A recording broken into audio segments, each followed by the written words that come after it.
Yep. Okay, good afternoon, folks. So today I will present the major histocompatibility complex, the MHC, and how it is involved in antigen presentation. So today I will briefly go through its function, location and structure, but then focus down onto its two specific pathways. So let's go through the fundamentals. The MHC can be subdivided into two specific classes referring to antigen presentation. The first class is of endogenous presentation. That is that it has to come from the cell itself. There is either cellular mismatches or, for example, viral infections, because they affect the DNA and thereby the protein synthesis. We do also have the second class of the MHC, which is more of an exogenous presentation. Here we have, for example, when cells scavenge the surroundings and they find bacteria that needs to be expressed on the cellular surfaces. Then we use the MHC class 2.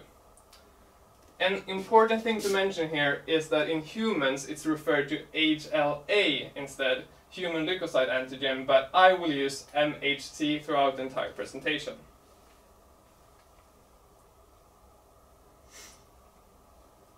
Okay.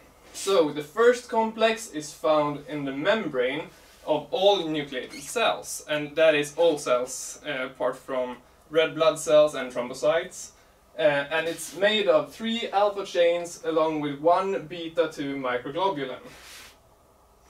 The second complex has 2 alpha chains and 2 beta chains, but these do only exist on the membranes of APCs. And APCs are antigen-presenting cells. So that is macrophages, dendritic cells, and B cells, etc.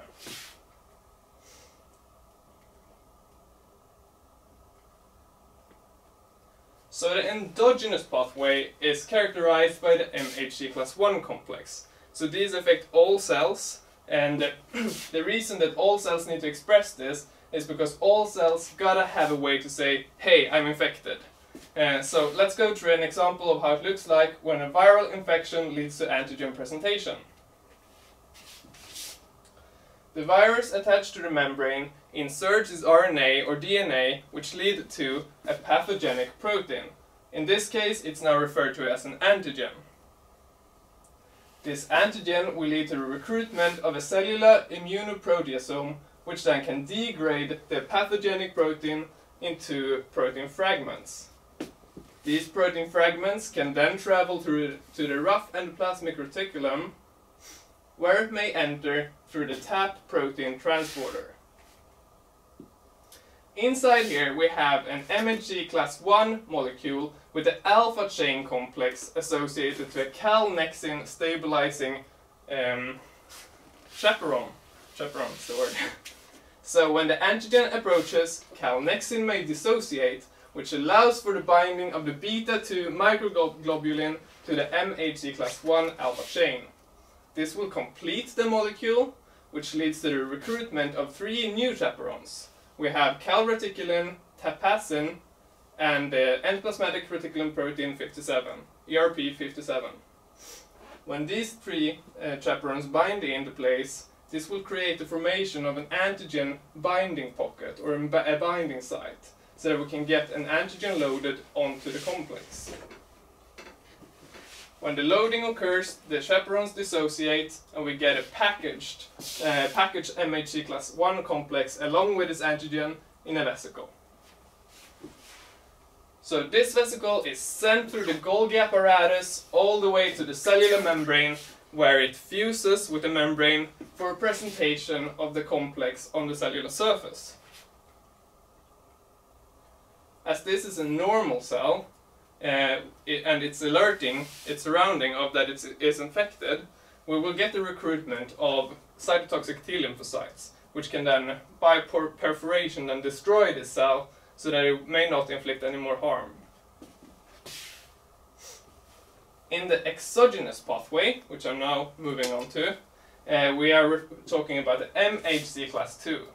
And this is specifically expressed in immune cells. So in this example I will show you, we will say that this is a macrophage that has recently discovered a bacteria.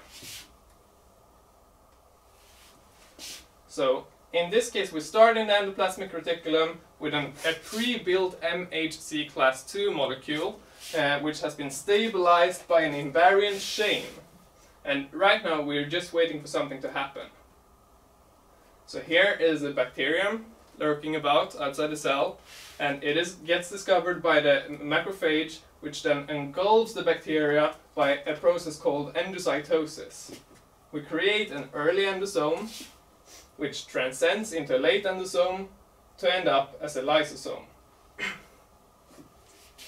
In this lysosome we have a low pH with proteolytic enzymes, which then cleave the bacteria to its component parts. The signal is sent, and the MHC class 2 molecule, along with its invariant chain, is sent from the ER out to the Golgi apparatus, where the invariant chain is proteolytically cleaved and dissociates from the complex. Do note that we have a clip protein still in place here. So the transport vesicle and the lysosome fuse, and we get a fusion vesicle. The clip protein is expelled and we get an antigen loaded. Once again, it is expressed on the cellular surface.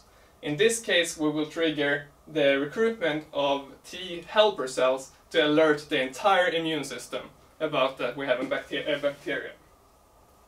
So today I've been talking about the major histocompatibility complex, basics about its function, location and structure, and then more specifically about how the exogenous and endogenous pathways work in presenting an antigen.